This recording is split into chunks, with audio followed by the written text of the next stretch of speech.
Hello, good evening, everyone. So it is 4:13 by my time, and I've been prompted to begin. My name is Felix Aboagye. I am your colleague in Part 2, Ghana School of Law, and I want to welcome you all to today's session. I welcome those who joined last week and who are also here today, and then those who are joining us for the first time. So if you don't mind, I am going to start with a little recap of what we did last week by way of creating the context for what we will discuss today. Okay. So last week, we discussed, or we had a session that was in two main parts. We discussed the overview of civil procedure, what it's all about, and then we had a part one, which was on how to initiate a civil action, or all that you are supposed to know about how to initiate a civil action. Now, in terms of the overview, I pointed out that it would be very, very helpful if you can read an article titled Of Roots and Branches. I've shared a copy of that article with Fata, who organized this session. And the article is written by the one who taught me civil procedure. But in the meantime, am I clear to everybody? Are you able to hear me clearly? Yes, please. You are loud and clear. Okay, great. So I pointed out that it would be great to read an article of Roots and Branches, which is written by the one who taught me civil procedure, my lecturer, Bobby Banson, who currently teaches the post-call group, yeah. Then I also shared an advice which the director of the School of Law had shared with us when we were in part one, Mr. Yawopong, who had mentioned that in part one, you should have a shift in mindset from seeing yourselves as law students to beginning to see yourselves as lawyers in waiting. And so there must also be a shift from the way you approach the courses, from how we approached it in the faculty. At the School of Law, you must have an approach that sees the very practical side of all the courses. Because at this point, we are now apprentices in waiting, doing the final stages of our training to become professional lawyers. This is not only relevant for civil procedure, it is relevant for all the other courses as well. Then we also came to discussing some of the orders in the CI 47. We started with Order 1, which gave us the essence of the court rules, what purpose they are intended to serve. And then we went on to the last order, which is Order 82. It talks about the fact that the rules are not exhaustive and that the common law rules would apply where there are gray areas. Also, very importantly, we spoke about Order 81, which answers the question, what will be the effect if any of the court rules are breached? Then from there, we went into part one of our session or our discussion, which was on how to initiate a civil action. And we discussed from Order 2 to Order 25. Now, if everything that I have said has not really settled with you and it sounds a bit vague, don't worry. What I'm about to say in the next few minutes is the most important thing, or your most important takeaway from what we discussed last week. Last week, we mentioned that if you don't get anything at all, get this. Civil procedure is just about 5 main things or 5 simple steps. It is the course that is supposed to teach you about how to identify a course of action in a civil matter. That is 1. 2, how to be able to determine which court has jurisdiction to decide that matter. 3, how to initiate the civil action. 4, what to do during the proceedings. And 5, how to enforce a judgment when it is given in your favor, or on the other hand, if the judgment is given against you, how to file an appeal. And I mentioned that by the time you come from the faculty, by the time you obtain your LLB, you should actually be able to determine the first two, which is how to determine if there is a course of action in a civil matter. And the second point, which is which court has jurisdiction. But even if you have forgotten these things, you can always revise. The jurisdiction of the courts, if it's a superior court, is in the Constitution. The lower courts are in the Court Act. So the Court Act and the Constitution will be your authorities for determining the jurisdiction of the courts. But the procedure proper, or what we really refer to as civil procedure, starts from point number 3. Of course, you can see that you would also need point number 1 and number 2 before you can even come to number 3. But procedure itself, what you are supposed to learn from part 1 is from point 3, which says how to initiate a civil action. 4, what to do during the civil action proceedings. And then the final one is how to enforce a judgment or file an appeal. This is what will separate us as lawyers in waiting, or in the future as lawyers, from people who have knowledge about the substantive law. The more procedure you understand, the more the disparity there is between you and an ordinary holder of an LLB.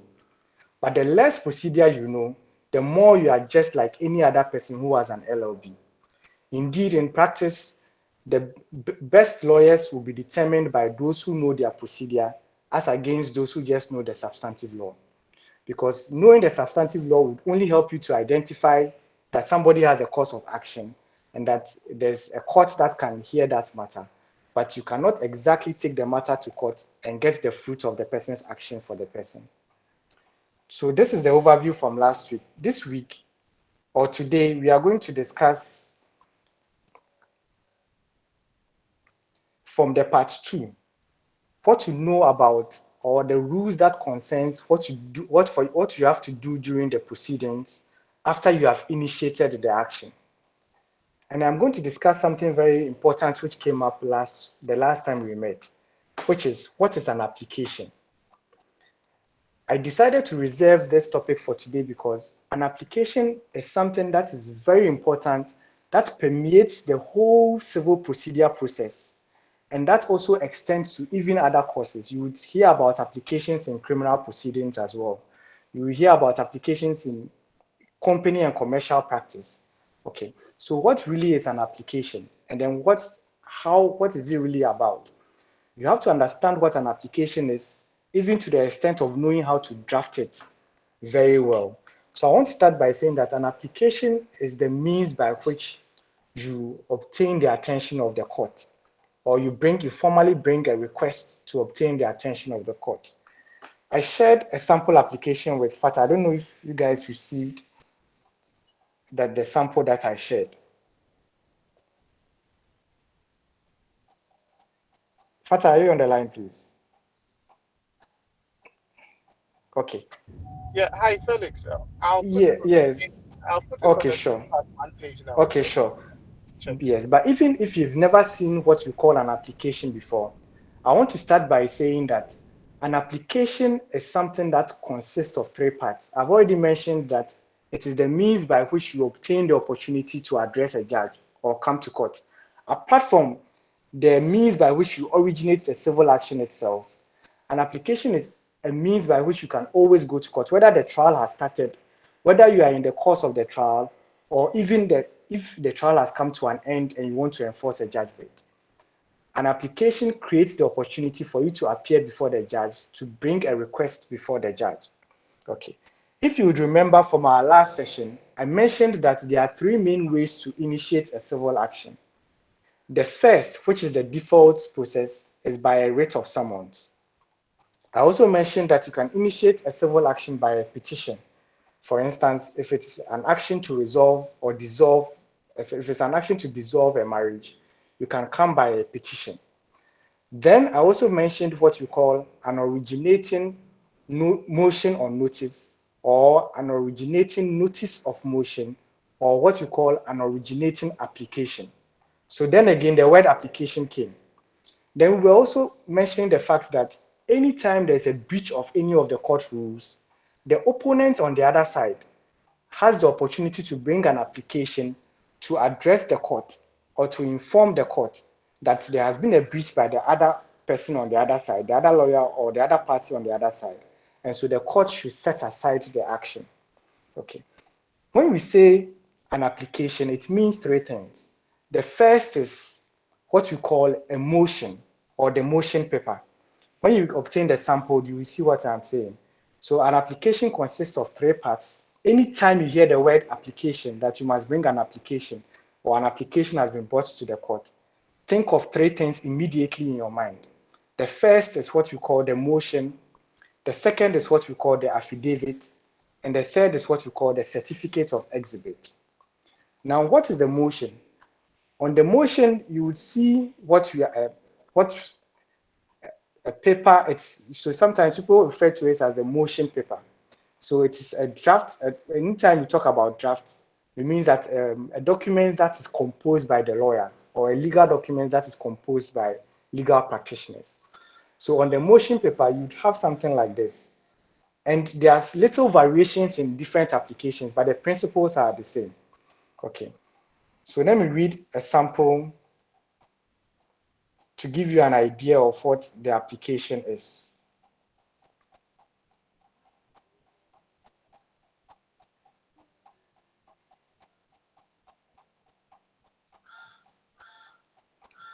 So I'm reading a sample motion paper, which is part of an application. Okay. Typically on an application or beginning from the motion paper, you would see the title of the courts. These are things that you will learn in drafting, so I don't want to jump the gun. You see the names of the parties, and then you would have a title, which would usually be motion or notice. Okay, motion or notice. So if it's an application for judgment in default of appearance, it will be motion or notice. Then you can probably start by an application for judgment in default of appearance. Then on that motion paper, you will see something drafted like this. Please take notice that counsel for and on behalf of the applicant herein would move this honorable court on an application praying for the grant of judgment in default of appearance upon the grounds set out in the accompanying affidavit and for any other orders as this court may deem fit. That will usually be the first paragraph. Then you have another paragraph that will say courts to be moved on. Typically, you will not see any dates there. What you will see there will be an ellipsis, like the 3 dots. And then you would have the month and then the year at 9 o'clock in the forenoon. Courts typically, or high courts typically begins the proceedings around 9 a.m. in the morning. So you see at 9 o'clock in the forenoon or soon thereafter, as counsel for and on behalf of the applicant herein may be heard. Then you bring your chambers underneath, your signature will be there. Your license number as a lawyer would also be there. Then the address of the registrar and the which court you are filing your application. Now, the reason why when you draft a motion, you do not insert the date is because the whole purpose of your application is to seek an opportunity to address the court. That opportunity will be granted by the court. So the registrar is the one who lets you know the time that is convenient for the judge to hear the application. So it is the registrar who is going to insert the date that will be on the motion. So the motion will be drafted by you, but you do not determine the date that will be on the motion paper. It will be determined by the registrar who will be liaising with the judge that there's a party that wants to bring an issue before you by way of an application. What time is convenient for you to hear this matter? Or the registrar would already have the itinerary or the schedule of the judge and will be able to give you a date when you can bring and come and actually move this motion. So that is the first part of the document called application. The next part is what we call the affidavit. The affidavit is sworn evidence or written evidence that is sworn to. Now, remember that as a lawyer, you are an advocate. Okay, you are bringing a matter on behalf of the client. So for instance, if when you initiated the action and you served the action on the other side fails to enter appearance, and because of that, you want to bring an application for judgment in default of appearance, you are still doing all these things on behalf of your client. It is your client who must swear to the affidavit. In fact, the Supreme Court has been very strict on this particular issue because in times past, some lawyers will draft the motion and they themselves will do the affidavit and depose to it. Okay, some lawyers will also have clerks within their firms deposed to the affidavit. But the proper thing is to typically allow your clients to do it. So you are guiding your clients to say that he has brought an action, the action or the process has been duly served on the other party, but the other party has failed to enter appearance. So those are the things that will go into your affidavit. You get to drafting soon in your various classes, so you learn how to draft these things. But the purpose of this session is for you to get the general idea or the general understanding of what it is. So when you guide your client to draft the, or I mean to depose to the affidavit, you can even draft it and explain it to him. But it should be in the language of the client, such that, for instance, if the client wants, the client does not really know the law ordinarily. So he does not really, it's not meant to understand that if processes are served on someone and after 8 days the person fails to enter appearance, there is a process of law that allows you to obtain judgment. So the language in the affidavit will be something like this. It's as if it's your client who is speaking.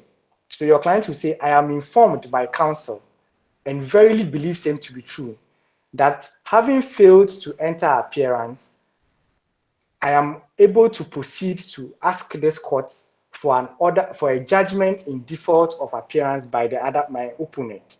Okay, so the language shows that whoever is deposing to the affidavit understands that he or she is not a lawyer, but he's taking advice from the lawyer who is representing the lawyer who has drafted the motion paper, and he is the one deposing to the affidavit. So that is the second part of an application. Now, the third part of an application is what we call the certificate of exhibits. Sorry, Felix. Now, sure, please go ahead. Sorry, Go I ahead, think my James. Yeah. network was breaking. So if you can Okay, help great. briefly with the motion and the affidavit. Sorry. Okay, I'll take it again. That's fine. Okay. Now, even if we spent this session just discussing applications, we would have really made a headway. We would have learned a lot because an application, like I said from the very beginning, is something that permeates throughout civil procedure and even goes to other courses. You hear about it in criminal procedure, you hear about it in company and commercial practice. It is so evasive, it goes everywhere. So I was saying that anytime you hear the word application, three things must come to your mind. Generally, an application is a means by which you obtain the attention of the court to bring an issue to the attention of the court. Even if you have initiated an action, or whether you are yet to initiate an action, maybe you are even serving processes, you can bring an application. When the matter is initiated, you can bring an application. And after you obtain judgment, you are required to bring applications to enforce your judgment. And I'm saying that anytime you hear the word application, three things must come to your mind. The first one is what we call the motion paper or the motion. The second is the affidavit, what we call an affidavit. And the third is what we call the certificate of exhibits. So I was explaining the motion paper. Now, on the motion paper, you are going to see something written that goes like, apart from the title of the draft, you see, please take notice that counsel for and on behalf of the applicant herein would bring an application on a motion based on the accompanying affidavit for an order praying the courts for judgment in default of appearance and for any other order that this court may deem fit. The language will change slightly from one person's application to another person's application, but the principle should be the same. Essentially, you are telling the court that you have an issue that you want to bring to the attention of the court. And the basis of that issue will be found in the affidavit, and that you want the time to be able to address the court on that particular issue. So I said after you see this paragraph, the next paragraph of the motion paper will go like, court to be moved on. Then you see the ellipsis, that is the three dots. You are not going to enter any date there because that will be for the court registrar to provide. Okay. When you draft your application, you take it to the court registrar to file the application. It is the court registrar who is going to provide you with a date that is convenient for the judge to hear your application. Okay. And this can happen whether you already have an action before that judge, you are in the middle of that action, or you've already completed trial, but you want to bring something to the attention of the judge. And when that registrar gives you a date, it is on that date that you can now go and move the motion. So that is for the motion paper. When you see the sample, it will look clearer to you. Then we come to the affidavit. An affidavit is a sworn statement. That is sometimes also considered as evidence. Okay. Now you'll be doing the law of evidence. So all these things will come together and to make more sense as you go along. Okay. Now in the case of an affidavit, it is someone who is making statements and who is going to swear to those statements. And that statement is going to be presented in court. Now, there is an important thing that you must note here. When you tell lies in an affidavit, you can become liable for perjury, which is a criminal offense. So drafting an affidavit is not a light matter, and deposing to an affidavit is not a light matter. In times past, there was this bad practice amongst some lawyers, practicing lawyers, where they would draft their motion paper, draft their affidavit, and sign it by themselves, or have a clerk in their own firm sign it on behalf of the client. Okay, but the idea is that it is the client who must own that affidavit. It's the statements within that affidavit are within the knowledge of the client. You are doing the case on behalf of that client, and it is a statement. So he must own that affidavit and sign to it or depose to it. So in the affidavit, you don't use legal language. So for instance, you will see an expression in an affidavit that says that I am informed by my counsel and verily believe same to be true, that my opponent, having failed to enter appearance, I am entitled to bring an application to this court for a judgment in default of appearance. Because in the affidavit, it is taken that you are not a lawyer, you are only being advised by your lawyer, but you believe that you have been told that there's an opportunity for you to come bring an application for a certain remedy or a certain issue to be addressed. So you don't speak like a lawyer. And the more important part is that the one who signs the affidavit is that client, because you can be cross-examined on your affidavit.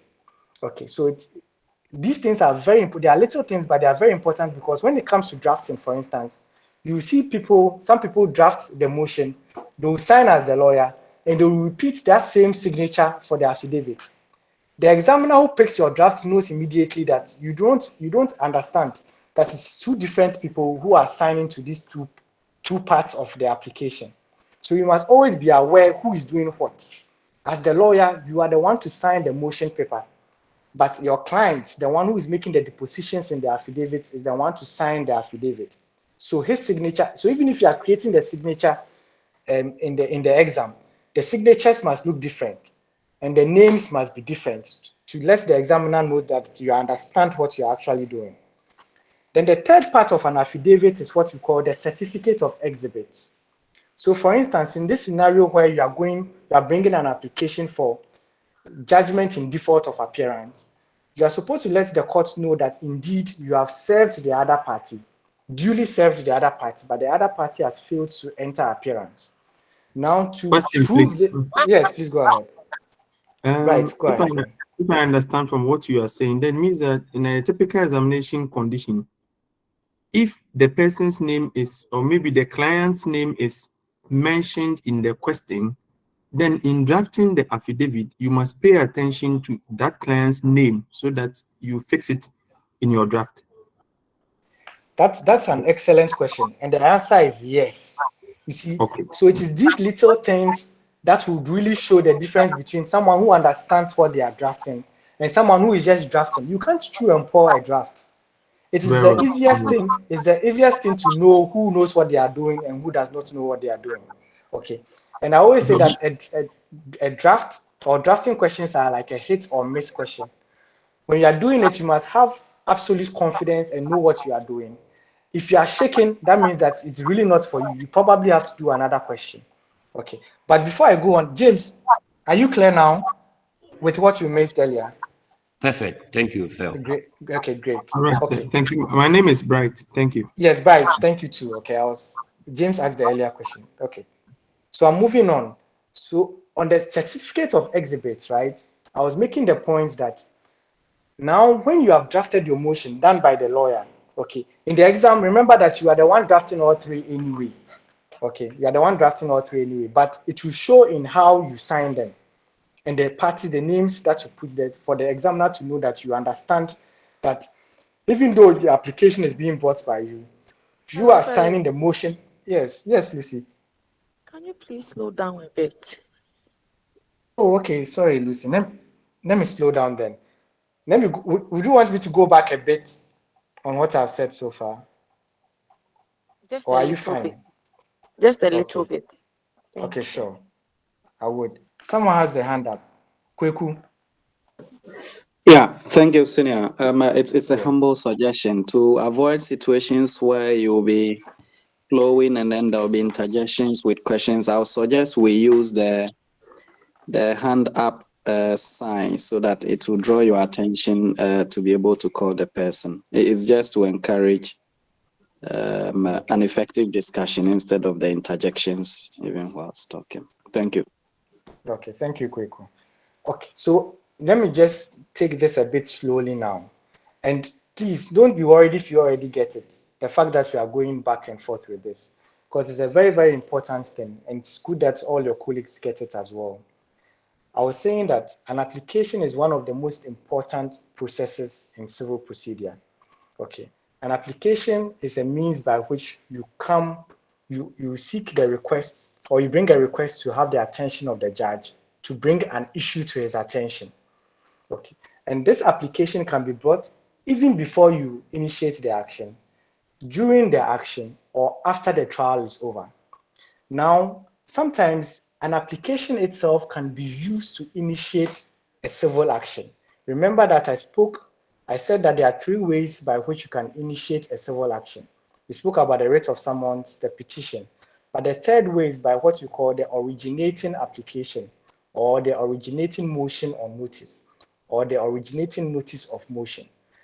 When you begin an action, or for those actions that you begin by an application, the application is called an originating application, or an originating motion or notice, or an originating notice of motion.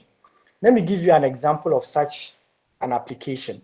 If you look at derivative actions, which we will discuss in company and commercial practice, these are actions that are brought by the directors of a company. The act requires that the directors will come by means of an application.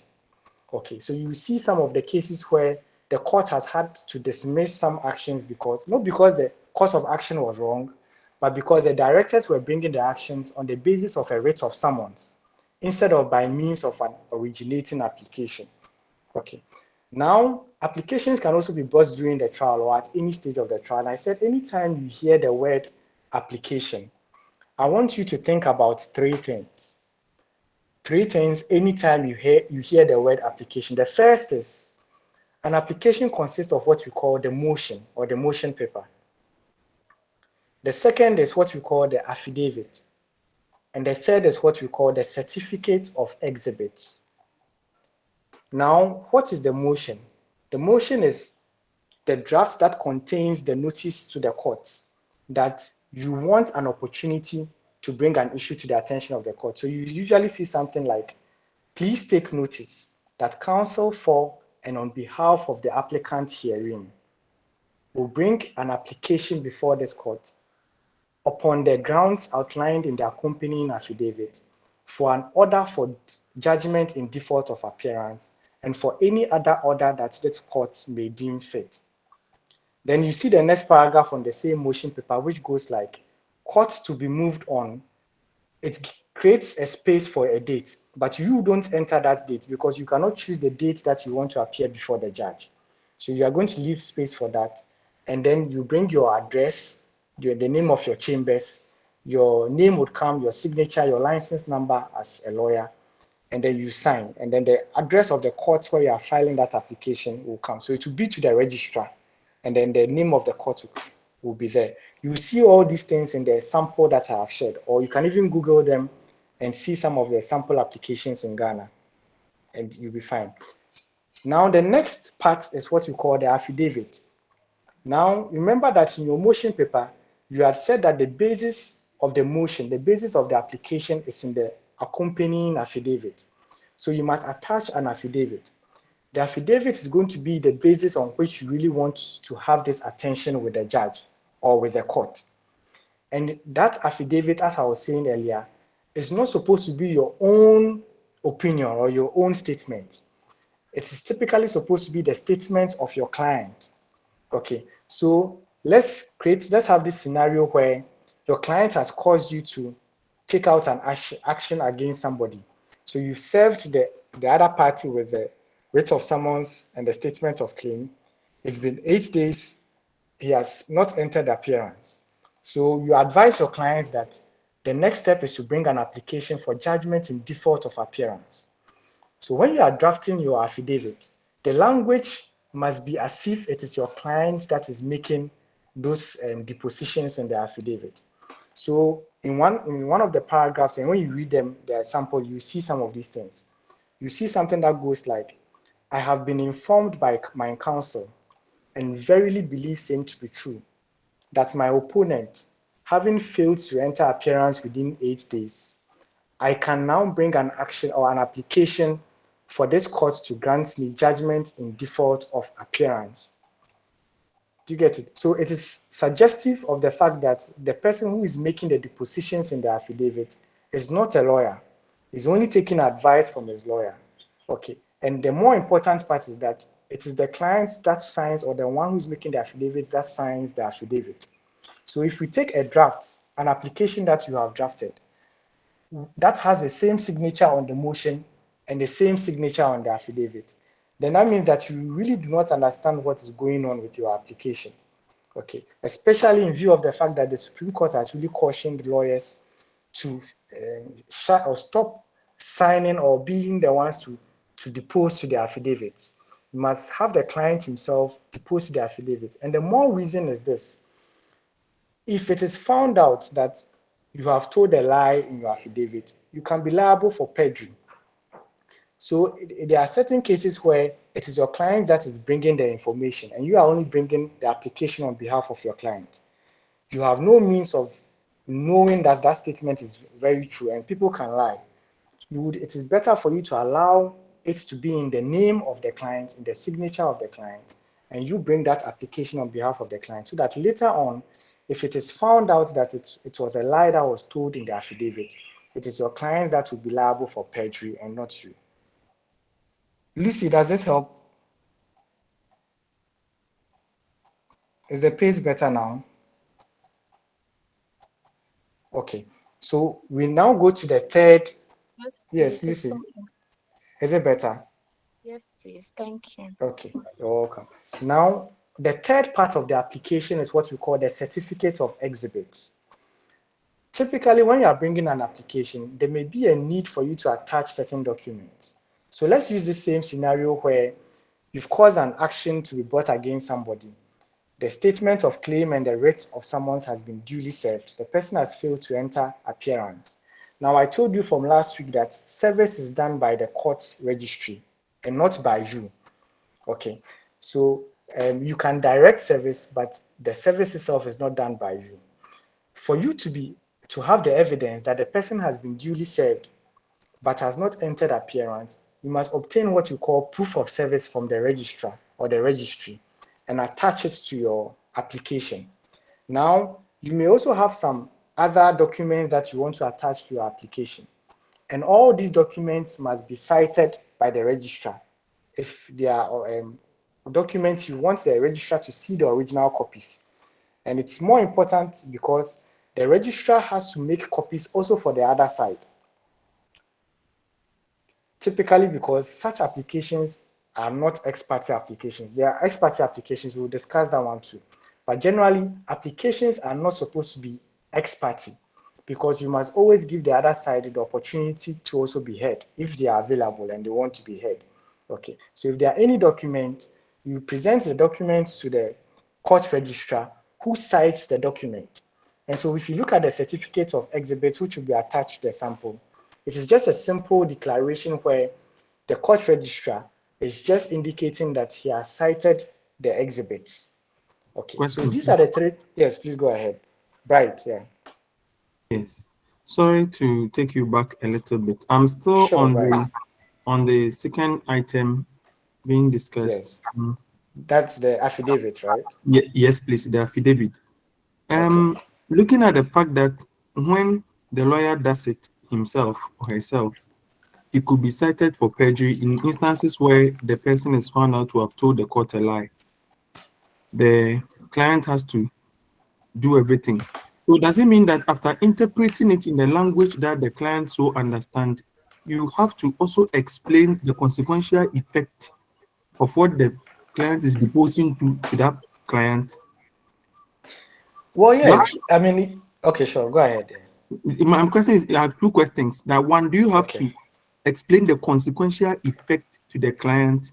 And also, do you have to get a proof of communication in instances where the client denies having not been interpreted to? That's my question, please. Thank you. Well, let me answer the second question first. There has to be a certain level of trust between you and the client, and some things will be presumed. Okay. Now, the point is that the one who signs the affidavit is the one who is responsible for the affidavit. And so you are drafting it because he is bringing the issues, but you are the one who is able to draft the affidavit. But it is important that as a good lawyer, you explain to him or her the consequences of lying in the affidavit. Okay. So if they are telling a lie, which is going to form the basis of your application, let them be aware that they can be cited for perjury, which is a criminal offense. I mean, but in terms of getting the proof of communication and all that, that will always appear as if there is no trust between you and your client, and there has to be some level of trust between you and the client. But I think Very that well having noted. this, so okay, so we have discussed what an application is, and we have said that it is in 3 parts. Let me know if there are any other questions.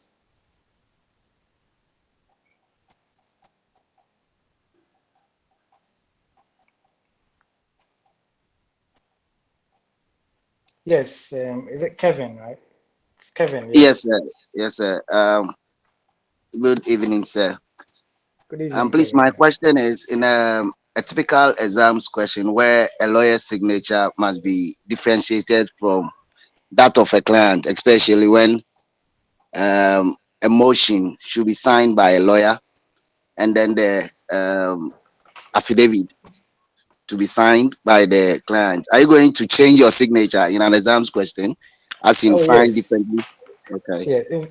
Yes, in fact, the broader answer is that, in exams, you're not supposed to be using your names in the first place.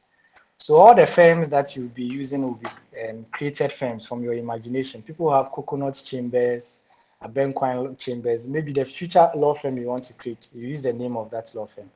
And you typically do not use your own name as the lawyer. So you can use a name to signify the name of the lawyer, unless it has been provided for in the facts. Okay. Kevin, does that answer your question? Sure, sir. Thank you. Okay, sure. Okay. Is there any other question? So does it mean that for everybody, the applications are very clear? Okay, Kofi. Kofi, please go ahead. Yes, my question is it in all cases that for the affidavit, it should be the deponent, I mean the plaintiff, not the lawyer, because I see other affidavits where a lawyer solely signs. So Okay. I wanted to find out in all cases it should be the deponent, or in some instances the lawyer can do it and indicate so. Okay. So let me explain something so that you can understand the answer. Why it should not be the lawyer. Okay. Now remember that as a lawyer, you are bringing a case on behalf of someone. In fact, if you are the one on the side of the plaintiff, everything that you are going to put in the statement of claim is the case that has been made to you by your client. You are not imagining anything. You've had a discussion or a conference with the client and he has told you their case. And so everything in your statement of claim, for instance, must reflect the case that your client has brought. An application is not too different. I said that an application is just a means by which you have an opportunity to address the court on an issue. This issue is not your personal issue as a lawyer. This issue is the issue that you are bringing on behalf of your client. It's either the client whom you are already representing in an ongoing trial, where there has been another issue, a side issue that you just want to bring to the attention of the judge, or even the trial has not begun, that you want to bring this issue on behalf of that client, who is the applicant, to the judge. So you are not the applicant, you are only the applicant's lawyer. So the question is that, why do you now want to make affidavits and statements and sign it in your own name? It's almost as if you want to be the lawyer for the client and be the witness who would also mount the witness box for your client. That would be unusual. Do you see it? So the point that the Supreme Court has been making is that as a lawyer, you are an advocate. You want to bring an application for you to be heard on a particular issue. The issue is not your personal issue. It's the issue that your client has brought. So you draft the motion for that opportunity for you to engage the court.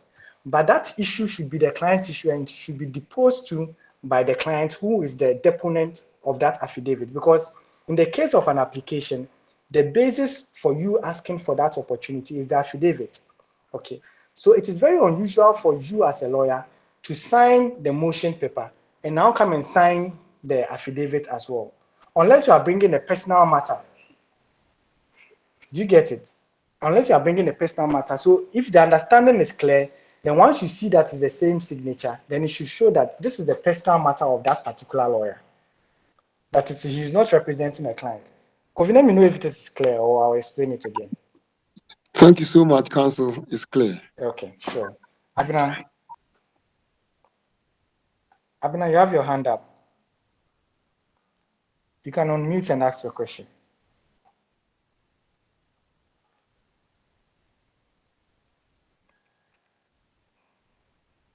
Okay, so let me proceed. Okay, now I've mentioned earlier that you really have to understand.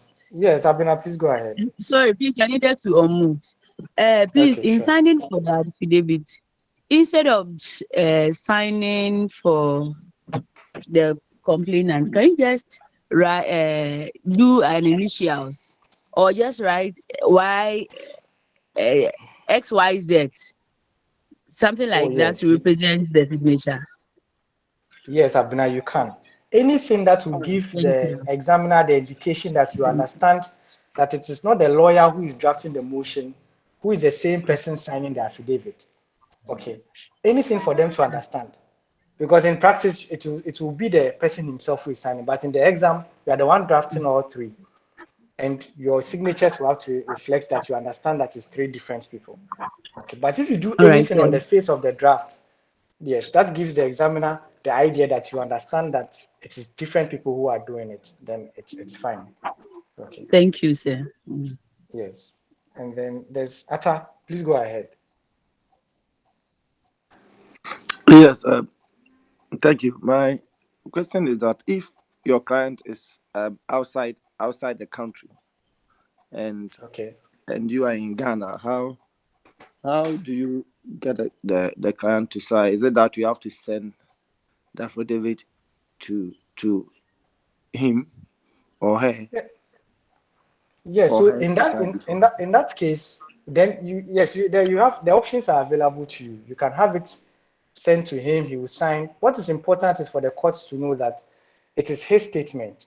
Okay, and in that, I'm not sure that your lawyer on the other side will be challenging the fact that he's the one who has signed. They will not be really interested in that. The whole point is that as a lawyer, you shouldn't be the one signing the affidavit. So if you are going to send it by mail for them to print and sign and bring it, it's not going to be much of a problem, because the lawyer on the other side will really not be contesting who has signed the affidavit. He will be more interested in the substance of the affidavit. The only issue is that if there are misleading facts in the affidavit, then the one who has signed, the one who is responsible for deposing to those affidavits, may be liable for perjury.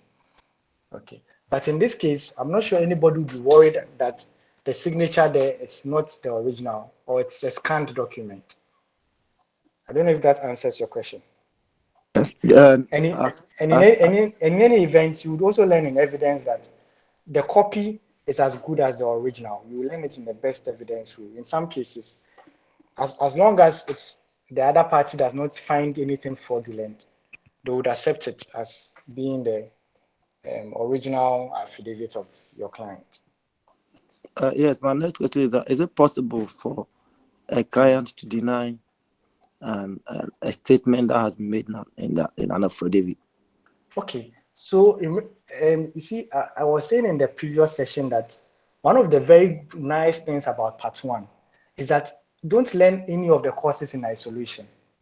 Now, if out of this affidavit there is an issue of perjury, remember that that would be a criminal matter, right? We would have moved away from civil proceedings and would have gone to criminal procedure. Remember your rules of evidence. In any event, when things go to court, people deny that they did it or they did not do it, then it will become an issue of evidence. Whoever, I mean, in this case, if it's a criminal matter, is a state prosecutor would bring in the action, and they must have evidence to suggest that the person did it. So the court is going to determine everything on the matter of the evidence that they have. I don't know if that answers your question. Yeah, it does. Yes. Okay, thank you. Thank you. Okay. If there is no other question, now I want to mention some exceptions to the general format of affidavit, which you must pay attention to. Okay. I'm not going to go into it because I'm sure in many of your classes you have not really begun drafting, but just note it somewhere so that when they get to your drafting, or if we are able to have the opportunity to do a drafting session in the future, we would be able to touch on it. Now, I said that generally an application is in three parts: the motion paper, the affidavit, and then the certificate of exhibit. Typically, you would usually see just the motion paper and the affidavit. In many cases, the certificate of exhibits will not be attached because you may not really be attaching any exhibit. Okay. All that you may need is the facts on the affidavit and then the motion for a date to go and bring your issue before the court. So sometimes you only have the two parts. But then there's also a situation where all you would need is your motion paper. They will have an application that consists of only a motion without an affidavit and a certificate of exhibit. So I want you to take note of an application for direction. When you get to the drafting, you will notice it. That in the case of an application for direction, there's nothing like an affidavit attached. Okay. Now, I also want you to take note when you are reading your orders. Order 11 Rule 18(1)A. It talks about what we call striking out application. Okay. Now, I have been saying that civil procedure concerns 5 things. And the number one is for you to identify a cause of action. So let's say that you are a lawyer representing the defendant who has been sued, and yet the defendant is not the right person to have been sued. The plaintiff entered into a contract with a company. And instead of suing the company for breach of contract, he sues your client who is the MD of the company. In this case, as we have learned from company law, that plaintiff has no cause of action because he has sued the wrong party. Okay, and that action has to be struck out.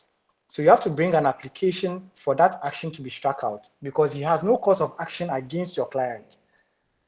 I hope this part is clear. If it is not, you have to really go back to your company law principles. Okay, so the proper plaintiff will be the company because the company is a person. But to the extent that the plaintiff has sued your client, who is the managing director, you can bring an application for the court to strike out the application of the plaintiff. In this case, you would not need an affidavit. So your application will just have the title, motion or notice application to strike out action of the plaintiff. Okay, for presenting or displaying no cause of action. So take your time and read Order 11, Rule 18, 1A and 2, Rule 18, 1, 2. So it is Order 11, Rule 18, 1A, and then Order 11, Rule 18, 2. Okay, this is something that you should take note of. When it gets there, you would understand it. Then applications for amendments. Applications for amendments are also slightly different because in that case, the particular amendment that you want to effect must be on the face of your motion. I'm sure that your various lecturers will share drafts with you as you get there, as you get to that point. So that's one thing, another one that you must also take note of. Then the fourth type of application that is also a little different is an application for summary judgment. In an application for summary judgment, the reliefs that you'll be seeking must be on the face of your motion paper. It is very different from all other applications. Okay, in this particular case, whatever reliefs you'll be seeking must be on the face of the motion paper. So these are types of applications where the format will be slightly different from the general applications. Okay, then you must also remember that when you come to criminal procedure, there will be little differences. For instance, in civil procedure, we usually use suit number, but sometimes in criminal procedure, they will prefer case number. But the basis, the fundamentals will be the same. So the good news is this: if you master your application in civil procedure, it will help you in your criminal procedure as well. Indeed, one of the good things with part one is that a lot of the things that you do in one course, once you understand it, it will aid your understanding when it comes to the other courses as well. Okay. So this will bring me to the end of applications. Remember that at this point, we were discussing what to do when after you have initiated an action. But I decided to discuss applications because it is one thing that actually cuts across all the stages of the action. It can be even before you get to the proceedings itself and after the trial. But I discussed it at this stage because in the course of the proceedings, there will be a lot of opportunity or a lot of need for you to bring an... Give it to me. Okay. Mamsi, I think you are unmuted. You can hear your baby. But you have a question? Yeah, yes. Yes. Yeah, my question is the last statement you made by talking about application for summary judgment. Yes. So my question is that when you talk of the summary judgment, yes. is it what a criminal case? Oh, okay. So Ata, do you have your rules book with you? Mamsi, I think yeah. Do you have your rules book with you? Yeah. Okay. Do you see order 14? Order 14, yeah. Yes. Okay. What's the title of the order 14? Yeah.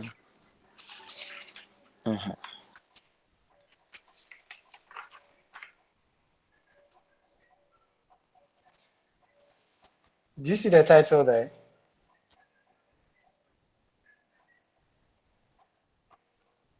Oh.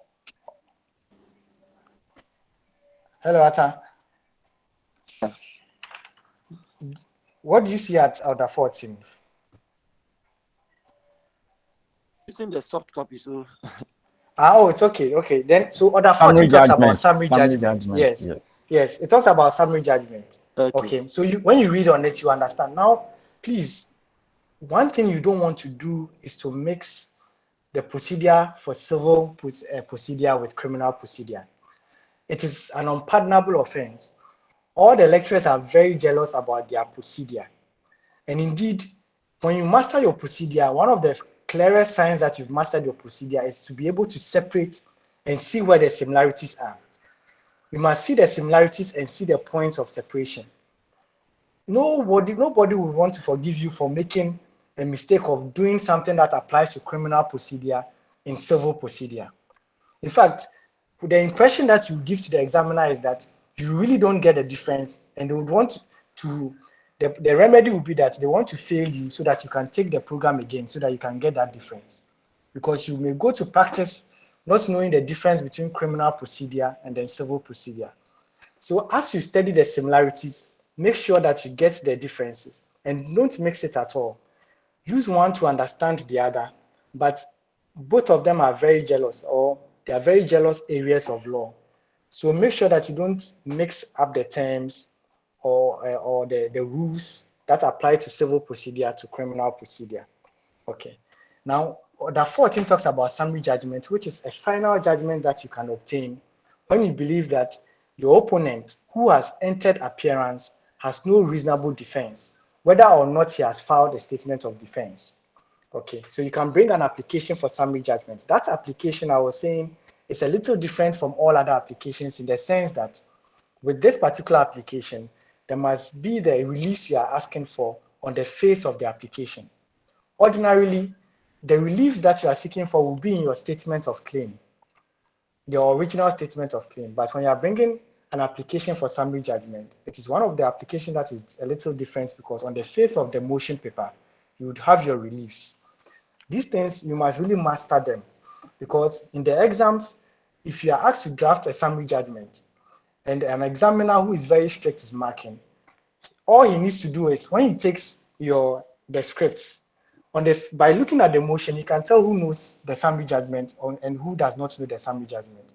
Some of them may not even go to your affidavit or your certificate of exhibits.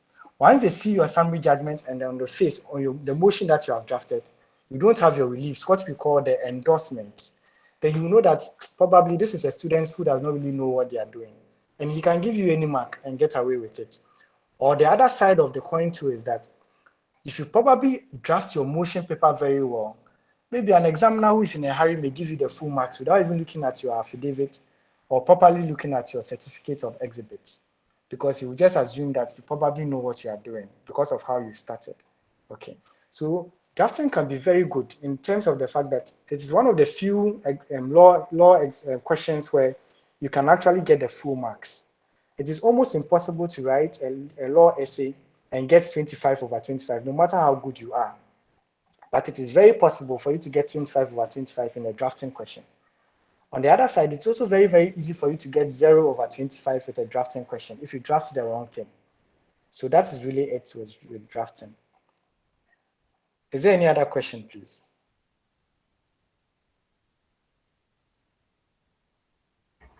Yes, Senior. Good afternoon. Yes, good afternoon, Richard. Yeah, please. You read when it came to the other types of the application. At least you read some intro to us. For example, affidavit and even the motion paper. So Yes. summary judgment. Can you read some intro to us? Okay. Okay. So this is one thing you must understand. Remember that I said that for you to obtain summary judgment, you must bring an application. I have made a point in today's session that any time you hear the word application, remember the three things we have spoken about. So the mere fact that I'm saying an application for summary judgment should not hit you as much as the fact that I said it is an application. Anytime you hear the word application, even before you think about the rest of the terms, remember that I have said you must think about three things. So a summary judgment, an application for summary judgment is also an application. That means that there must be these three things: your motion paper, your affidavit, and then the certificate of exhibit. And I've told you the purpose of all these three things. The motion is for you to tell the court that you want an opportunity to appear before him to move this motion. And the basis of you coming to appear before him is in the accompanying affidavit. So in your affidavit, you list the issue or you explain the issue that is going to necessitate the need for you to come before the court. And in your certificate of exhibit, that is going to have the schedule of all the exhibits that you are going to attach to support your affidavit. And I said, when it comes to summary judgment, it is you asking, you want an opportunity to come to the court and say, please give me judgment even before we go to trial, a full trial, because I believe that my opponent does not have any reasonable defense. So here too, it is an application, but I'm saying that it is a little different from all other applications in the sense that the motion paper, instead of seeing the usual two paragraphs, the first paragraph that says you want an opportunity to appear before the court, and the second paragraph that says court to be moved on so and so date. With a summary judgment application on the motion paper, you would have the first paragraph, which includes what we call the endorsement. The endorsement refers to your reliefs. The part of your drafting that says, wherefore, the applicant or the plaintiff claims against the defendant as follows. 1, for a recovery of possession of this. 2, for damages in this so and so amount. 3, costs. Those things are what we call the endorsement. In the case of a summary judgment, the endorsement must be on the face of the motion. Generally, what we call an endorsement will always be on the statement of claim. Remember where we find the statement of claim? We find the statement of claim together with the writ of summons, which is the normal way that you originate an action. Okay, you have your writ of summons and your statement of claim. And in that statement of claim, after you have outlined your issues, you bring in the conclusion to those issues what you want from the court, which we call the endorsement. So you say, wherefore, the plaintiff claims against the defendant as follows, and then you list all the things that you want from the court. Typically, that is where you must find it. But if you are bringing an application for summary judgment, all that you are telling the court is that you do not even need a trial. From the evidence, it is clear that your opponent does not really have a case of defense. He has not either filed a statement of defense, or the statement of defense that he has filed, in your opinion, discloses no reasonable defense. So you are bringing an application to tell the court that, see, don't waste our time in going the full trial. Look at my application, look at the things that I'm saying in my affidavit, and give me judgment right now. Richard, is it clear, or did I lose you?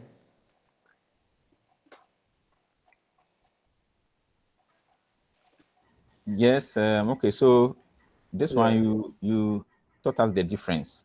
But what I said was that some of the typical sentences, phrases that can begin a motion for summary judgment, you try to start by saying wherefore. Oh, okay. Oh, okay, that's fine. And I'll get your question. Now, don't worry about what I'll say. I'm sure your lecturers will give you a lot of samples, okay? And when it comes to drafting, there is no need to reinvent the wheel. All you have to do, there will be a lot of memorization, okay? But while you are memorizing too, you have to understand the principle behind what has been written. So for instance, if you take a motion paper by Ace and Kuma, it will be slightly different from Thaddeus Sorry. But you notice that there's a lot of similarity, okay? There will be a little slight differences in terms of style. So this is what I did for myself. I looked for one that I felt I was comfortable memorizing, and then I stuck to that, okay? So essentially, you don't have to pay attention to what I'm saying. You'll be given drafts, sample drafts by your lecturers, or you can even Google them. You see a lot of them so that you can take your time and then memorize them, okay? You can't create your own paragraphs. You can amend it a little bit to suit your own style, but essentially the principles must be there, that you are asking for an opportunity to appear before the court. And you must also have the part that says that requires you to provide a date. Richard, is it still clear, or yes. It's okay. Better now? Okay. FJ, what's up? FJ, please ask your question. Yeah, so thank you, Senior. My question one, I want you to give me the difference between application and rate, because initially I don't know why, but I thought it's the same. I don't know why I was thinking. And then good. Next one. Sure, go ahead. I want to know when you one can put in an application. Is it when you are going for judgment or amendment? Or I want to thank you. Okay, so let me answer your first question. What is the difference between an application and a writ of summons? Okay, now from our previous session, I told you that there are only 3 ways by which you can originate or initiate a civil action.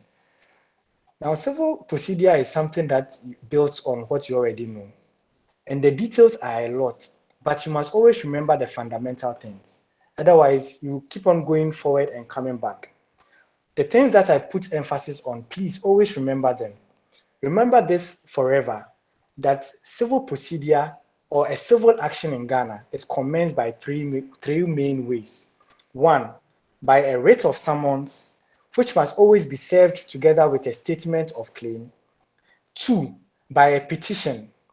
And 3, by an originating motion or notice. The one that has 3 names. So the other name for it is the originating notice of motion. And the third name for it is the originating application. Okay. Now, an application is very, very dynamic in the sense that it becomes the third way of initiating a civil action is through an originating application, right? So when the law requires you to originate a particular action through an application, then that application becomes an originating application, what we also call an originating motion or notice, or an originating notice of motion. I told you that I always prefer the term originating motion or notice because it reminds me when I'm drafting an application that the application must be on notice to the other party. Ex parte applications are an exception. So I'll discuss it. I'll come to that shortly. Okay. So there are an exception to general applications, but generally an application must be on notice to the other party. You cannot seek the attention of the court on the blind side of the opponent. The opponent has a right not only to be aware, but even to oppose your application. So I'll come to that as well. Okay, so the difference between an application and a writ is that these are two different ways of originating a civil matter. But in the case of an application, you can also use it other than for originating an action. Anytime you have an issue that will require you to come before a judge, you can come by way of an application. So let's say, for instance, last week I was saying that before you even come before the judge, you should have exchanged your pleadings and the evidence that you have. But let's say the opponent is being very stubborn. He has evidence that he's supposed to share with you. I think your colleague even mentioned case management conference. And I said it was a very good point. Okay, so all these things are supposed to happen. And you notice that your colleague has evidence per their pleadings that they are refusing to share with you. You can bring an application to the court. At this stage, the substantive matter has not even come to before the judge. But you are still bringing an application and saying that I want to sue this person. I'm at the stage where we are now exchanging evidence, but he's refusing to give me his evidence. So I'm bringing an application for you to compel him to make an order, to compel him to give me a copy of this evidence. Or if he does not give me that copy of the evidence, then please strike out that portion of the pleadings that is supported by the evidence. FJ, did you get a point? Did you get a clarity now? Or it's still not clear? No, if it's not clear, be honest. Yeah, it's not. It's still not that. clear, right? Yeah, It's not that clear. Okay, so the writ is the writ of someone is what we use to initiate an action. Yes, But one of the three ways. Yeah, but one of the three application. ways. Okay. So we don't use application to initiate an action because I hear you say. You can use an application to initiate an action. That is the third one. But anytime you use an application to originate an action, it is called an originating application, or what we call the originating motion or notice, so that it will differentiate that kind of application from all other applications which can be used at any time. Oh, okay. Is it clearer now? Yes, please. Okay, so the dynamic nature of an application is that not only can it be used to originate some actions, but it can also be used at any stage of a trial. It can be used even before the trial itself begins. It can be used during a trial. For instance, if you want to ask for, let's say you have a witness who is in Koforidua, and the witness is supposed to come to court within a week, but that witness has called you and said that he needs an extra week. You may want to bring an application for an extension of time to call that witness. So any time that you want to bring an application, you want to tell the court something, you come by way of an application. Now, sometimes or many times, the court also allows oral applications, so that instead of drafting all these three things to come by way of a formal application, the court can simply say, counsel, you can make an oral application, and then you make that oral application. But sometimes you would be on your feet and ask the court for something, and the court will say, I want you to come formally. That means that the court wants you to come by a formal application. It means that the court wants you to go and draft a motion supported by an affidavit, take it to the registrar and ask for a date, and then come for a particular date. And on that date, your opponent would have been served with that application and would have the opportunity to counter your application. FJ, is it clearer now? Or is still not too clear? Yeah, it's okay. Thank you. Thank you. Nice. Yes, Louisa.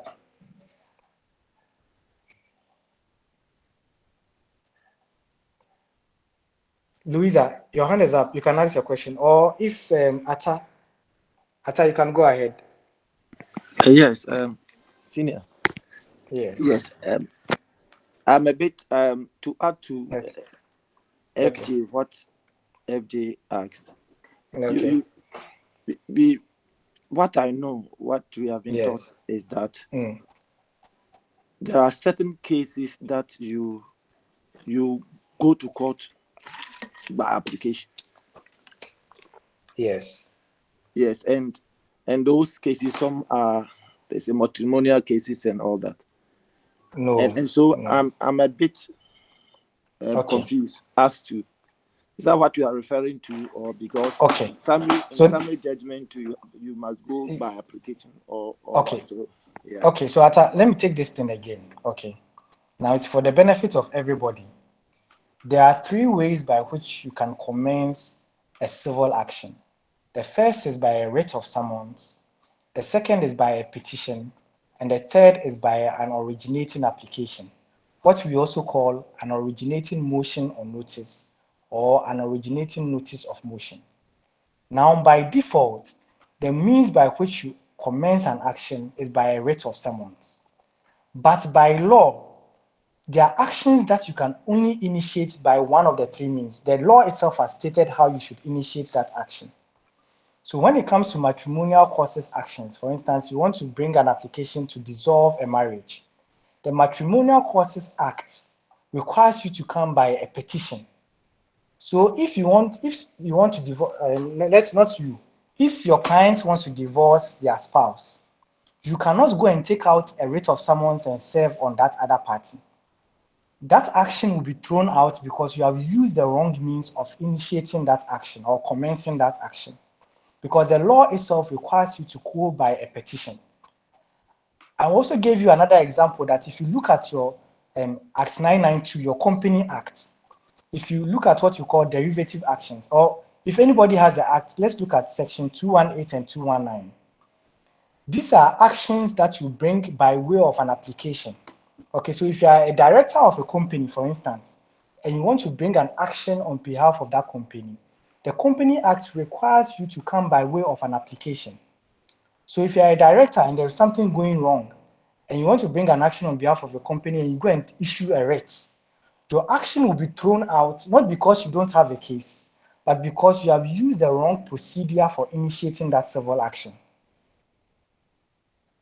Ata, is it clearer now? Yes. Yes, Thank but you. then to add to that, I'm saying that when it comes to application, it has a broader use than just initiating a civil action.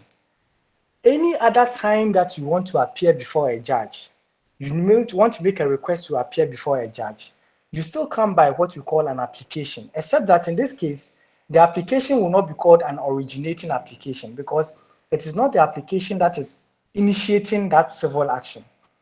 It can be before an action, you even go to trial, it can be during trial, or even after judgment has been given. Any other time that you want to seek the audience of the judge or the court, you go by means of an application. So that makes an application more exciting than the other two. Okay, Louisa, let me take your question, and then I'll come to you, Nick.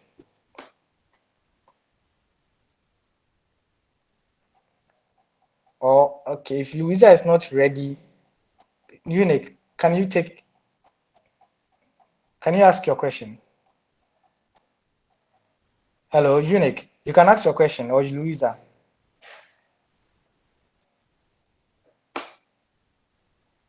Hello, guys, can you hear me, or am I off? Can hear you. Oh, We can Yeah, hear you. we can hear. Okay, sure. Okay. So, Nick, do you want to ask a question? Your hand is up. Yes, please. Okay. My question relates Okay. to the summary trial. I want to know whether that one too requires an affidavit. Thank you. Sorry to interrupt you. Again, please, guys, pay attention to the terms, okay? Pay attention to the terms. In civil procedure, the little things are the important things. It is not summary trial. Summary trial is in criminal procedure, okay?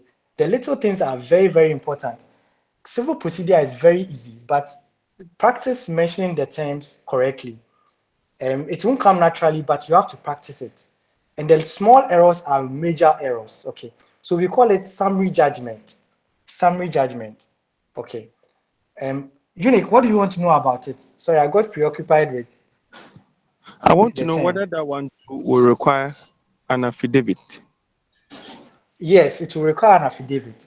The main From the change will client. just, yes, from the client.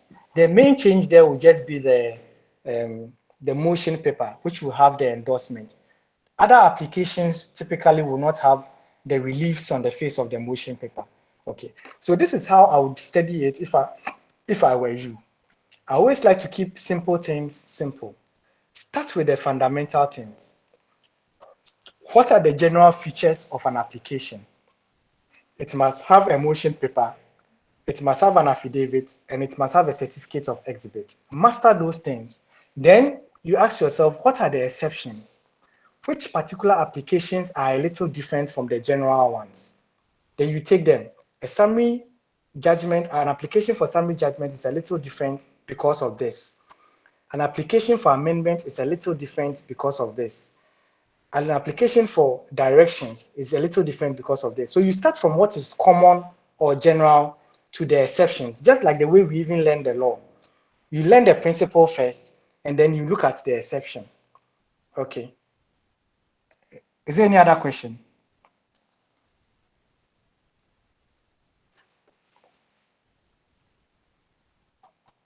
Okay, so somebody is asking a very good question. He says that, so is it possible to commence an action with a writ and during the proceedings, for instance, introduce an application for amendment? Yes, that is the nature of an application. It is the only one that you can use even while you've commenced. So you've commenced a trial by a petition, or you've commenced a trial by a writ of summons. But in the course of the trial, you find out that your opponent has committed a breach of one of the rules, and you want to bring it to the attention of the court. You must come by way of an application. In that case, that application is a normal application and it is not an originating application because you did not commence the action by way of that application. Okay, so typically you see that with some of the applications, some of the samples that you see that the parties are plaintiff, applicant. Once you see something like that, what it means is that there is an original action which was commenced by a writ of summons. And in the course of that action, there was a need by one of the parties, which is the plaintiff, to bring an application to the court. Maybe the other opponent has breached a rule, which the party is bringing to the notice of the court so that the court can set aside that party's action. So you find plaintiff applicant. That means that there is an underlying action commenced by a writ of summons, but this application is brought during that action. So it's brought on top of that action, and it is seeking the court to address a particular issue. Let me know if I answered your question. You typed it. Okay. Okay. Senior, please, yes. you keep using the word application. Is it the other name for motion you mean?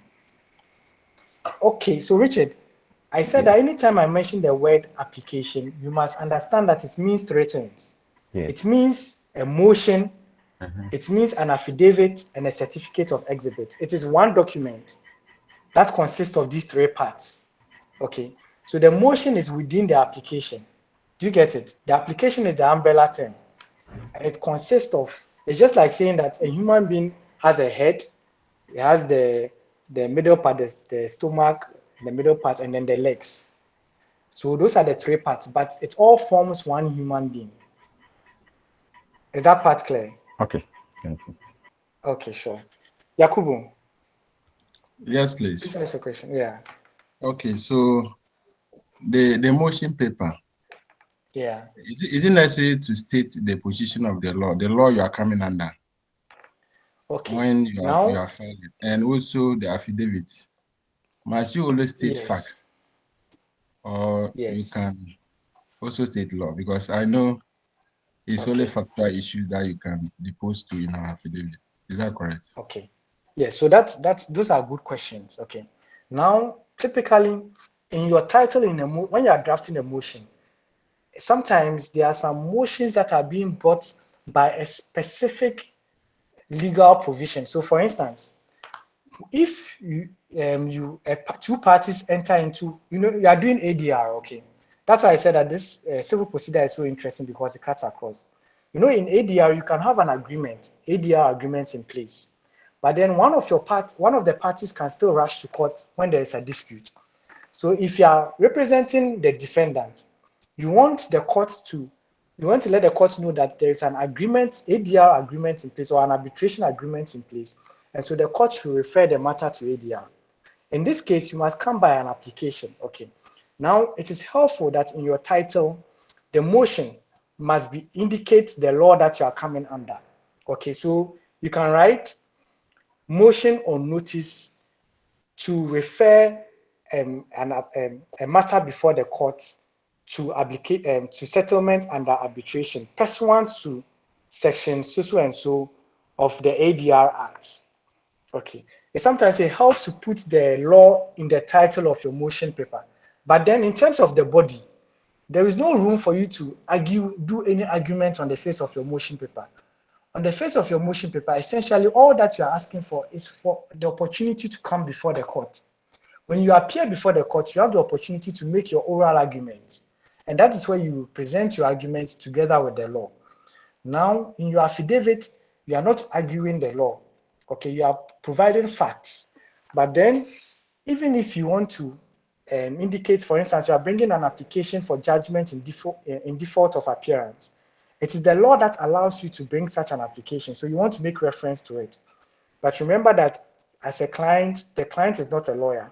So the client may say something like, I am informed by my counsel and verily believe same to be true, that I am able to bring, or I can bring an application for judgment in default of appearance because my opponent or the other party has failed to enter appearance within the 8 days. In that case, you are not mentioning a provision, for instance, that section 20 of this law says this. It is not within your right. I mean, it is not within your competence to mention, to be quoting and citing law in your affidavit. The affidavit is only for facts. Once your lawyer is given the opportunity to move that motion, the lawyer can make all the oral arguments about the law. He is the lawyer or she is the lawyer, and she can make all the oral arguments in court before the judge. But in the draftings, and the same applies to any other pleadings, in the statement of claim, you don't cite laws.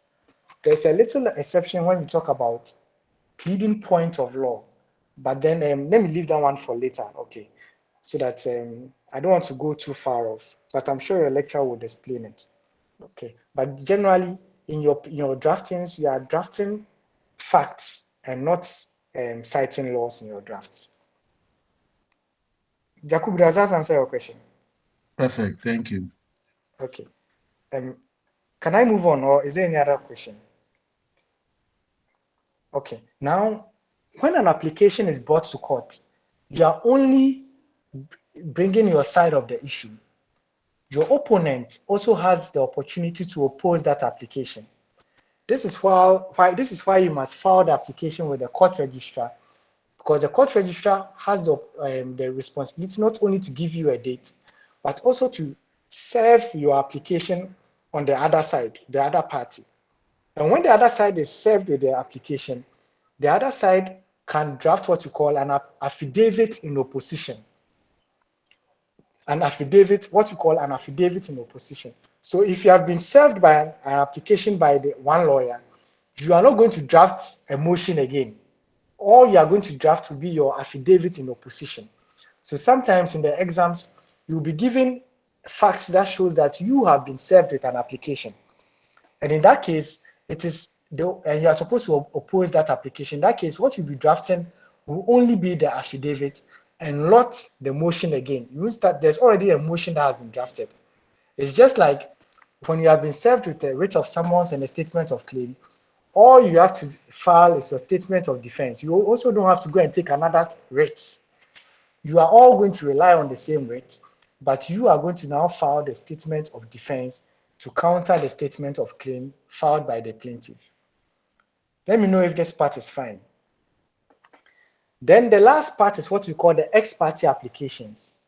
There are certain applications that, by the very nature of those applications, it is impossible to put your other party on notice. Typically, an application is by a motion on notice. That's why I like to call it originating motion on notice. So that anytime I'm drafting, I am cognizant of the fact and I'm aware that there has to be another party involved. The other party has to be aware of what I'm sending to the court. Okay, but you will have certain situations where you have to bring an application, which would be an ex parte application.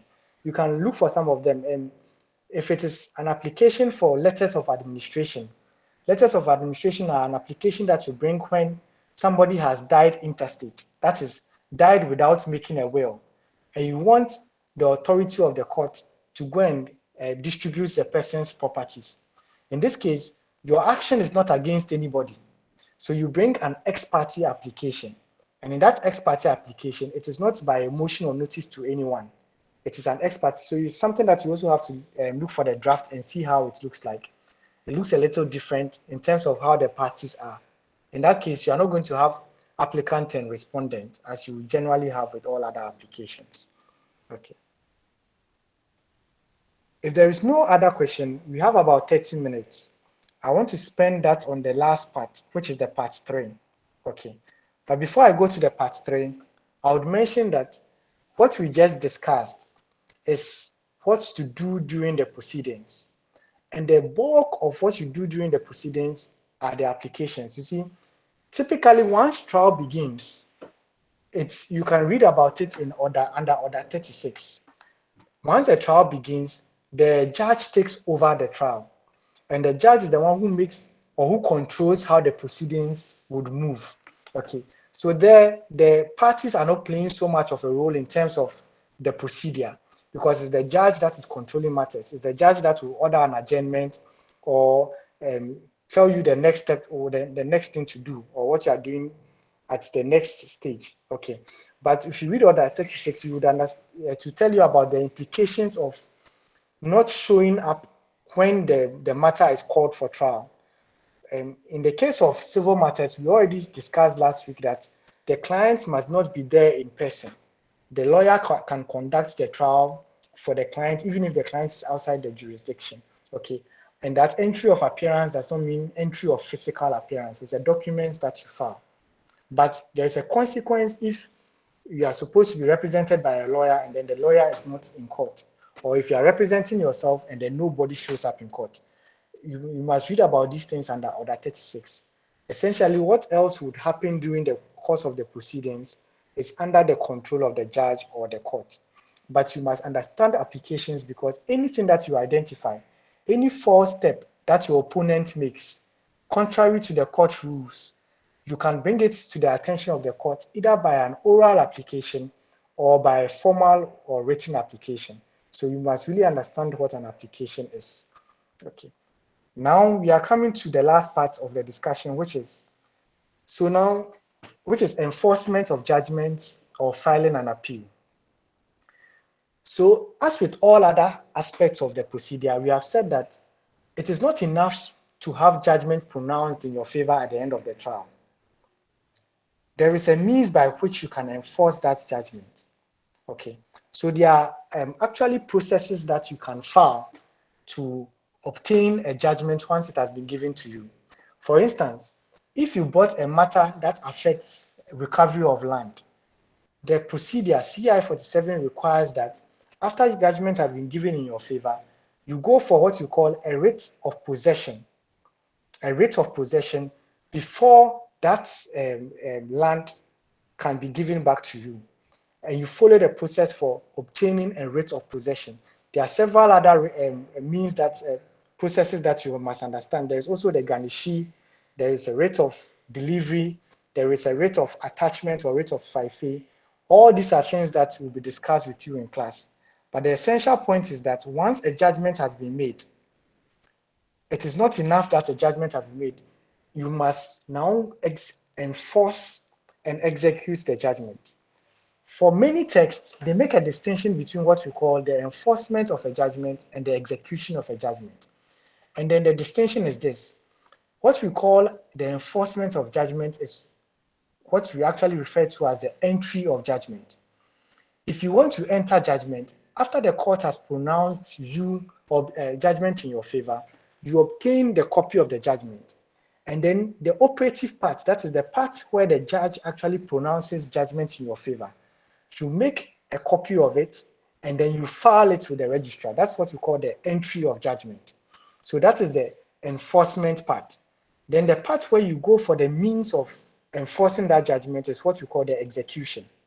So for instance, if you have been given judgment that you are entitled to a piece of land, you must go and enter the judgment by getting a copy of the judgment, and then the operative part, the statement, where the judge actually declares you to be the owner, you file it with the registrar as the means of entering that judgment. That will be also served on your opponent.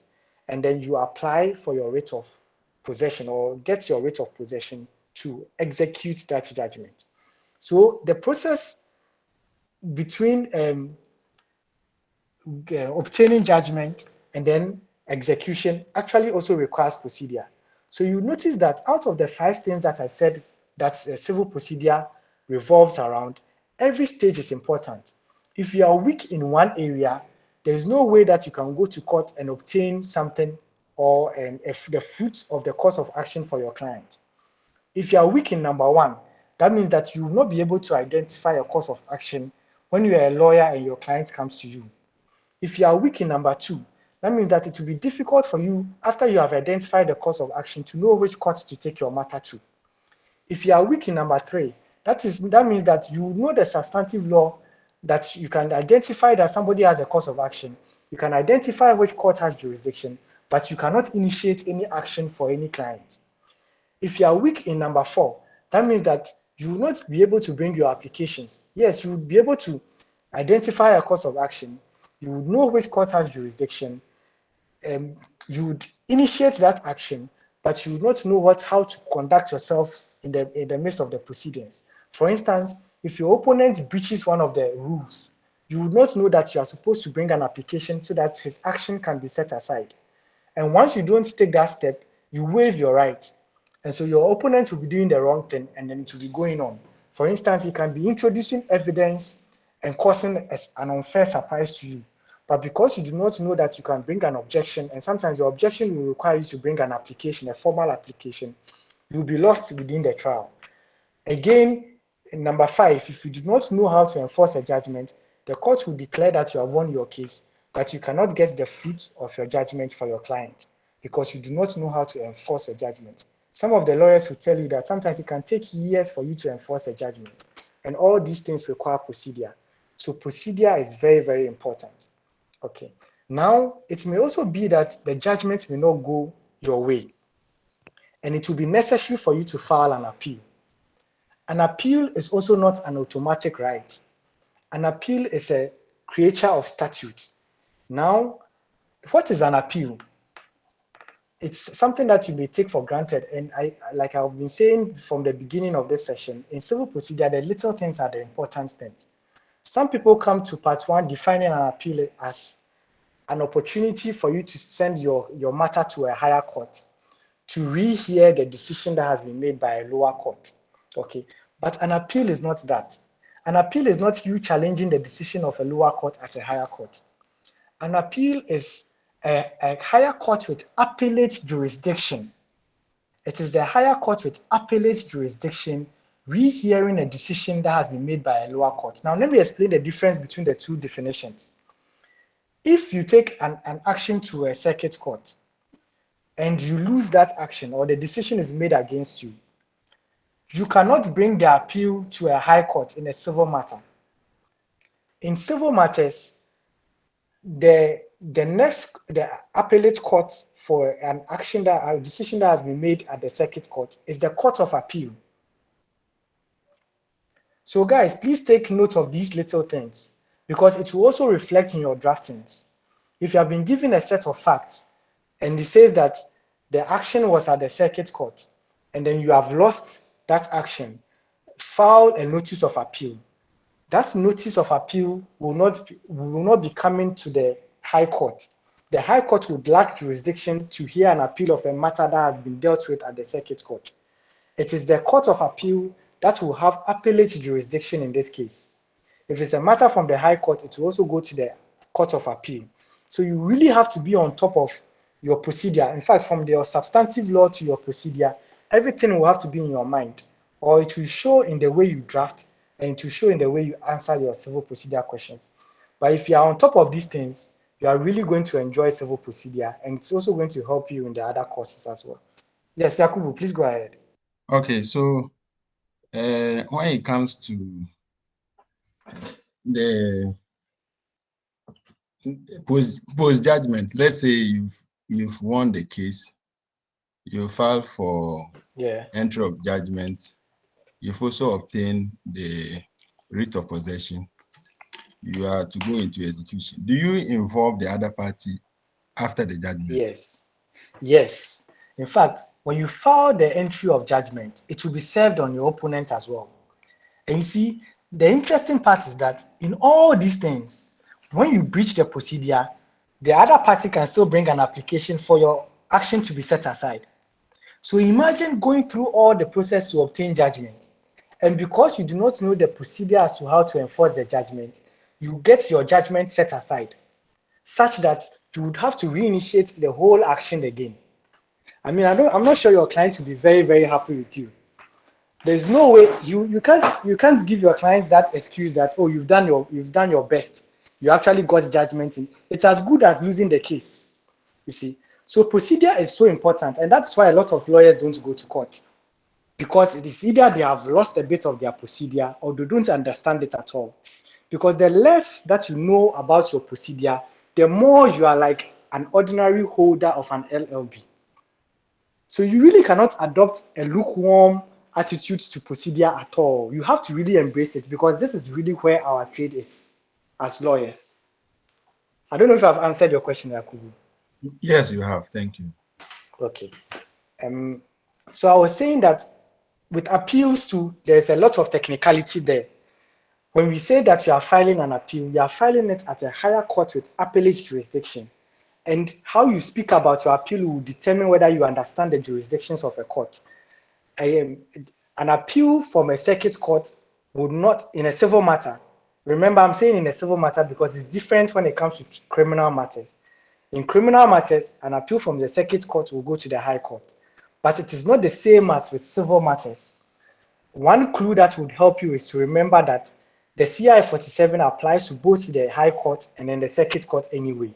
So maybe if that will help you to remember that when there's a decision has been made, if you are given a set of facts which says the high court and the circuit court has made a decision, file the notice of appeal.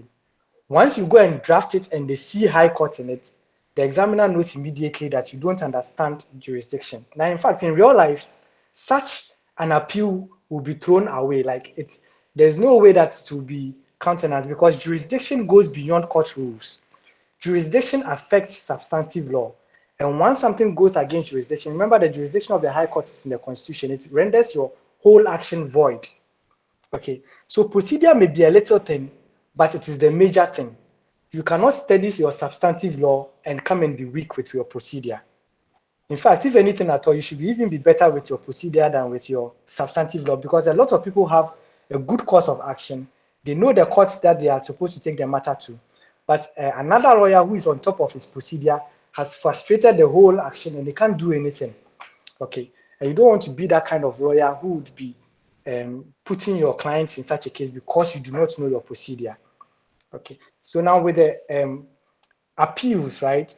The appeal, if your decision has been given by a high court, the procedure governing the appeal will be found in the appellate court's rules. So the rules that govern bringing an appeal from a high court or a circuit court are found in the CI 19 and not the CI 47. Your lecturers will tell you about it. I'm saying it again. Okay, David, please ask your question.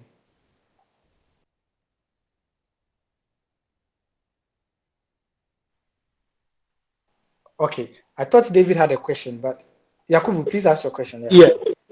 Okay, David, go ahead. Then Yakubu. Yes, a question. Can you hear me, Yes, go please? ahead. Yes, I'm trying to Yes, we can deduce hear you. from the appeal matter you raised. That is it right then to conclude that the High Court lacks jurisdiction in civil matters, appellate jurisdiction in civil matters? In fact, these sweeping statements are one of the things that you must really be very, very careful about making in a course like civil procedure. the High Court does not lack appellate jurisdiction when it comes to civil matters. It does have jurisdiction. If you are bringing an appeal from a district court in a civil matter, you will bring it to the High Court. Because remember that lower courts do not have appellate jurisdiction. So please, I would encourage all of you, go and revise your jurisdiction from the Constitution and then your court acts, okay? Because you don't want to make a mistake with one of these things. And with civil procedure, anytime you want to make a very sweeping statement, pause a bit and think about it, because it's like just with proceeding on anything that you have that involves procedure means that you must be careful. It's like you are climbing stairs. Sometimes once you miss one step, you can easily fall. Okay, so take your time, proceed very cautiously but confidently. And the only way you can do that is to master the details, especially the fundamental things. Remember that in the 5 steps that are outlined, the foundation is for you to know what you call a course of action. If you've forgotten about these things, go back and read the case law, read the substantive law. If you've forgotten about the jurisdiction of the court, you have the Constitution to tell you about the jurisdiction of the high courts, the superior courts. And then you can go to the Court Act, which would add on to that and even tell you about the jurisdiction of the lower courts as well. The fundamental things are things that you cannot go wrong with. At least if you get something else wrong, maybe you may be pardoned. But once you miss some of these things it will show in your drafting. So a high court does have appellate jurisdiction because a matter from the district court will be held on appeal at the high court. But a matter that has been decided in the circuit court will not be heard on appeal at the high court, because the appellate court for the circuit court's decision is a court of appeal, and the appellate court for the high court's decision is also the court of appeal. Okay, Yakubu. Okay, so in a civil matter where you are to appeal from, let's say, from the circuit court decision to the court of appeal, do you seek leave from the high court, or it's a matter of right that you file at the appeals court without seeking leave from the high court? No, you will not seek leave from the high court. And again, your lecturers will discuss this in detail with you. Now, let me discuss a little bit about make some general statements and then come to how you file the appeal. Okay. So one thing you must remember is that the rules that determine the appeal for a lower court is the higher court rules. What I mean is that if you are supposed to bring an appeal against the decision for a high court, then the rules that will determine the nature of that appeal will be the appeal court rules and not the CI 47. So the rules that determine how you file an appeal against the decision of a high court is the CI 19, the appeal court rules, and not the high court rules. The rules that determines how you file an appeal against the decision of a circuit court is the CI 19 and not the CI 47, because it's the appellate court rules that would apply. Okay. Now, for you to file an appeal against the decision of a high court, you must file what you call the notice of appeal at the court that gave the decision. So a high court has given a decision against you, and you want to bring an appeal against that high court at the court of appeal. The rule in the CI 19 is that you must file that notice of appeal at that high court, because that high court must transfer the record of the trial to the to the court of appeal. Okay, so that your appeal will now be heard. The filing of the notice of appeal is what we call, or what we say, that you have filed an appeal, even though it has not come before a judge. This part is very important. Let me take it again. It is not you appearing in court to make your oral argument on the appeal that means you have filed an appeal. The day you correctly file the appeal at the court that gave you the decision, at the registry of the court that gave you the decision, that is when the appeal has been filed. Okay, and the CI 19 will give you rules about how to file an appeal. For instance, if it is an appeal on the back of an interlocutory decision, that is a decision that is made during the trial, or a decision that is made, for instance, on an application. I told you that you can have a substantive trial based on a writ of summons, but one party can, for instance, bring an application and the court will rule on it. If the court has ruled on an application and you didn't like it, even while the trial is continuing, you can bring an appeal on the basis of that application alone. And that is called an interlocutory appeal. In this case, you have 21 days to bring that appeal. It is different from when the court makes a final decision. When the court makes a final decision, you have 3 months within which to make the appeal. Okay. And there, okay, is there a question?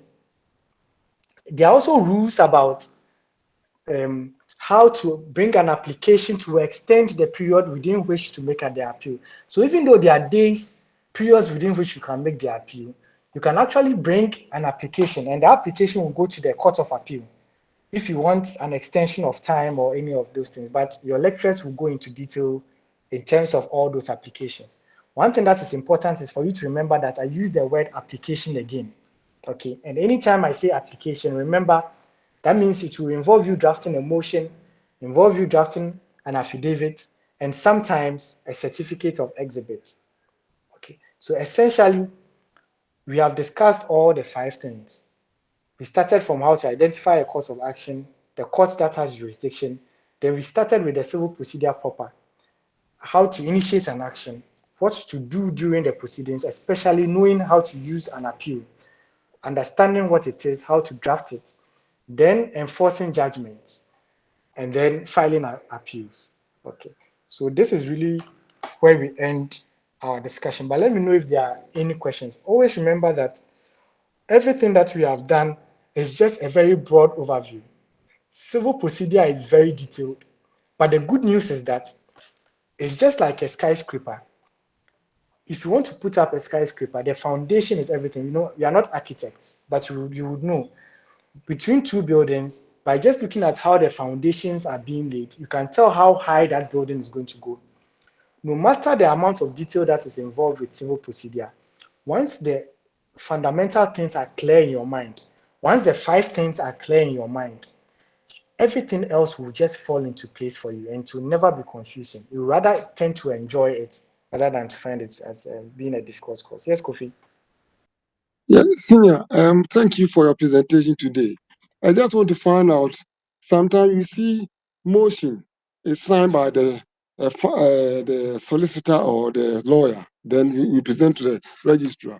But in case of affidavit, you see commissioner of oath. So I want to get the difference between commissioner of oath and that of the solicitor. I mean, between affidavit and motion.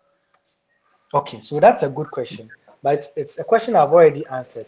So remember this, the lawyer is the one drafting the motion, so the lawyer must sign.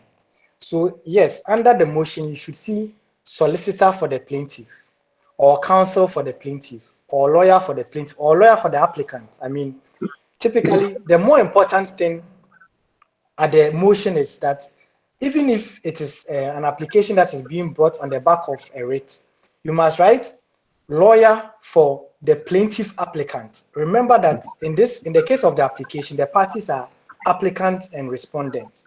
Yeah. Now, when it comes to the affidavit is being signed by the deponent, the one who is making the statements. Yeah. Typically, those statements will be the statements of your client, the one on whose behalf you are going to make the oral argument in court, on whose behalf you are bringing the application. Now, for an application, it does not become an application until it has been sworn before a commissioner of oaths. Okay, that is why when you lie in your affidavit, you have committed perjury. Because you have taken an oath, just like when a witness takes an oath in the stand to say that he or she is going to tell the truth and nothing but the truth, and then lies, you can be cited for perjury. So you must take an oath to let you know that your statement that you have provided in the affidavit, you can be liable for perjury if you lie. Yeah, it is true, and that you will be liable for perjury if you lie. Then the certificate of exhibit is signed by the registrar, because you are supposed to display your exhibits to the registrar. If you are attaching certain documents to your application, the registrar must cite them.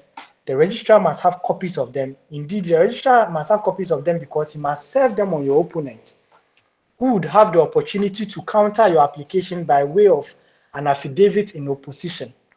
Okay, these things must be so settled in your mind such that when you see a set of facts, you must know if you are the one going to oppose the affidavit. If you are the one going to oppose the application, then that means that you will be drafting an affidavit in opposition. If you are the one bringing the application, you must know that generally you are going to draft the motion and at least the affidavit. If you feel that you have enough time, you can add the certificate of exhibits. But typically, the marking schemes are usually around the motion and then the affidavit. Sometimes they give 1 mark for the certificate of exhibits. Okay, so our lecturer, for instance, had told us that if you don't have enough time, the certificate of exhibits, you can just put the title there and then put registrar so that the examiner will know that you know it. You don't have to put all the details there. Just anything to let the examiner know that you understand what you are drafting. Okay. Kofi, let me know if it answered your question. Thank you so much, Senior. Okay. So it is actually 6:03 now, and everything has really just been around the 5 things that we have been talking about from the beginning. We've come to the end of it. I can take some questions now. Otherwise, we can end it here. Are there any more questions? Okay, so maybe in the future, depending on your organizers and yourselves, we can have a session for just drafting. Hello. Yes, Atta, go ahead. Yes, I just want to ask last question. And Okay, how no, do please go you ahead. advise in terms of drafting? How do you study it? Because we have sample of Okay. And so how do you go about it? Yeah, so that's a good question. Okay. So the advice I would give is this. Have, like, if you prefer, a jotter, maybe a separate book just for drafting. You see, drafting is something that you must force yourself to enjoy. And the truth of the matter is that you can either go to the examination hall seeing drafting as a bonus or seeing drafting as something that you must dodge. And like one of my lecturers will say, if you open your question or if you look at your questions and you start dodging too many questions, now the rest of the questions will become compulsory questions for you and you don't want that. Okay. But it's very easy for you to go into the examination hall having drafting as a bonus or seeing it as a bonus. Have a jotter where you can always practice your drafting. Nobody is a good drafter at the beginning. There is no lawyer in this world who can draft something for the first time and be great at it. You definitely miss details. Sometimes it's a little date or a little address. And in drafting, again, I'm saying this thing for like the 1000th time. The little things are the only important things. That little date, that little title, that little suit number, signature, all those things is what will make the difference between the one who is going to get 25/25 and the one who's going to get maybe 10/25. You would think that you've really drafted, but you've left too many little details. And so you are going to lose 1 mark, 2 marks for those little things. Okay. So with drafting, all you have to do, and this cuts across all your courses, whether it is criminal procedure, ADR, you do drafting, the company and commercial practice, you do drafting, all of those things. Have a jotter, draft until you are tired. What I usually used to do for myself is, after I've studied and I'm tired, I used to do it as a hobby. I'll take my note, my jotter, and just be drafting. You can look at a past question, which will say maybe draft a statement of claim. Draft it until it becomes second nature to you. So that when you go to the examination hall, drafting is not a question where you have to spend 10 minutes thinking about how you are going to draft it. It will be too late for you. It is something that once you start, you are just going to the end of it. And you know exactly how to move from step 1 to the last step without any confusion in your mind. Okay. I hope you have answered your question, Atta. Thank you very much. Okay. Yes, Kofi, what's your Felix. question? Felix. Yes. Yes, Yes, sir. mine is an Right. appreciation on behalf of myself and my colleagues. We really want to appreciate your lecture. Want to thank you for your time and the energy from day one. All that I want to say is God bless you so much for your time and everything. And to Fatah, the organizer, to Fatah, thank you very much for organizing the program. And we hope to really become more meticulous in our answering of such questions relating to civil. Thank you very much. God bless you. You're most welcome. God bless you too. And I also thank you for the privilege, and especially to Fatah and the organizers who have put it together. Okay. So Kofi, you have a question as well? Oh, you are fine.